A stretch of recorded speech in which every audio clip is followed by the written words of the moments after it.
I stand for anything African, anything Africa. Okay, guys, but there is a common saying also, which says that heaven help those who help themselves.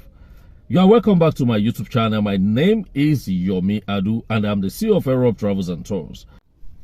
So I'm going to be talking about emancipation of Africa and eradication of poverty. Heaven is going to help those who help themselves, just like that saying. But we need a lot of things to do. If we don't help ourselves, who is going to help us here in Africa?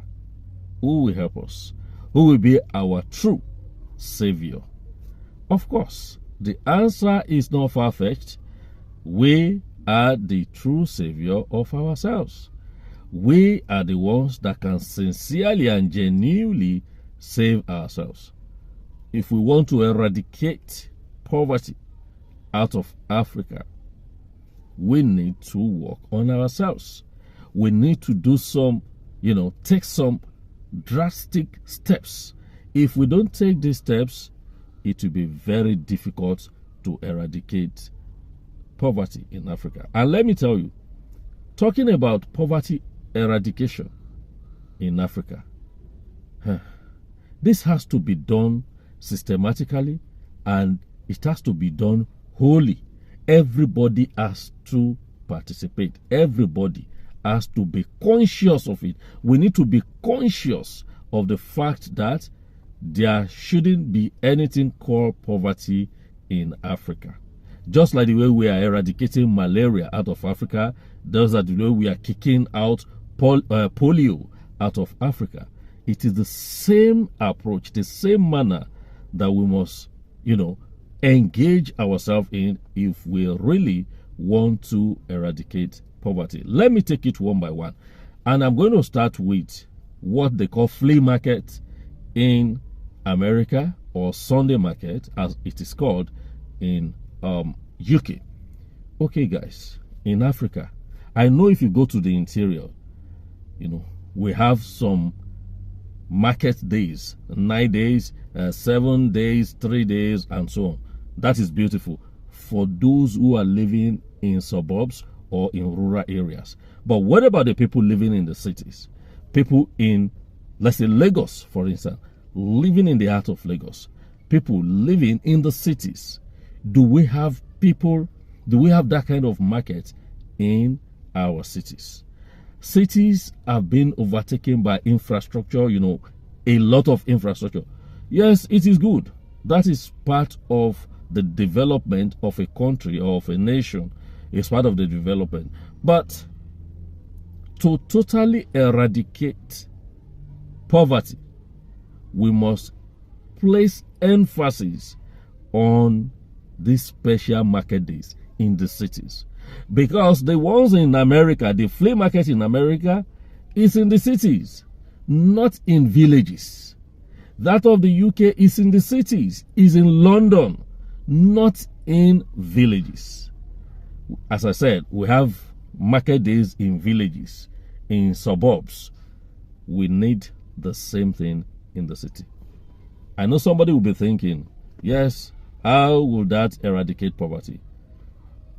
I think to answer the person or whoever that is thinking that way, I'm going to drop the link to that Sunday market stuff that I did. I will drop the link so you can watch it. But let me just give you this brief explanation. Okay, you see, this Sunday market, the reason why they set up that market is for people who have excesses to be able to sell. That's one. Number two, those who have new things that they want to sell as well, they can bring it there and sell. And it is, targeted for such purpose alone. Okay, let me be more practical here. Let's say I have 2 pairs of belts. I have 2 belts. I have 2 belts. If I have 2 and I feel, I can make use of one, I can do away with the other one. Maybe the other one, maybe I've used it like 2 times, 3 times. If I want to do away with that one and I don't want to dash people, I don't want to give it out. So what I can do is I'll go to that market, book a space and display whatever items I want to sell. So if it is the belt, I'll display my belt. Maybe I have excess, let's say ball pen, what you call biro. If I have excess of it, I can decide to take it there and sell. I have excess footwears, I have excess sunglasses, I can take it to those places and sell. Let me tell you, it will put money back into my pocket. Yeah. If we are doing that in our cities, we can eradicate poverty. Emancipation of Africa is not a child's play. And let me say this, it shouldn't be in the hands of our government alone. Yes, the government may have, 90% of the job to do, but the remaining 10% is left to us. Individually, we should make up our mind to be free. We should make up our mind to be free in our minds. When you are free in your mind, eventually you will be free physically. Africa is still in, I don't want to say bondage, but we are not yet free. The freedom, the independence that our colonial masters gave to us, does that make us to be totally free from them? The answer is no. The answer is no. We are not totally free from them. So, which means we need to work on ourselves as Africans. We need to work on ourselves to ensure that we are free. There are African products. There are things that we produce in Africa which we don't embrace. We prefer anything that is coming from China, from America, London, all those other countries. We prefer their things. What about our own? If we want to be totally free, then we must patronize our goods. We must patronize what we make in Africa. African, products, we should be able to, embrace it. And as I always say in my channel, we should embrace agriculture. Agriculture is good. Agriculture has hope. In agriculture, there is future. There's future.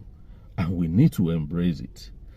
It is when we embrace agriculture and other means of eradicating poverty, that is when we will be totally free in Africa. That is when we will be totally, thoroughly, and sincerely free in Africa. So guys, I want to hear from you. I need your comments. How can we be free as Africans? We have freedom. They gave us independence, but are we totally free? Are we truly independent? That should be a question in our mind, and we should be able to provide answers or solution to this question. When you think about it, when I think about it, I tell you that is when we will have our freedom in our hands. So, till I come your way again, I remain ever sincerely yours, Yomi Adu. Keep watching Era of Travels and Tours YouTube channel.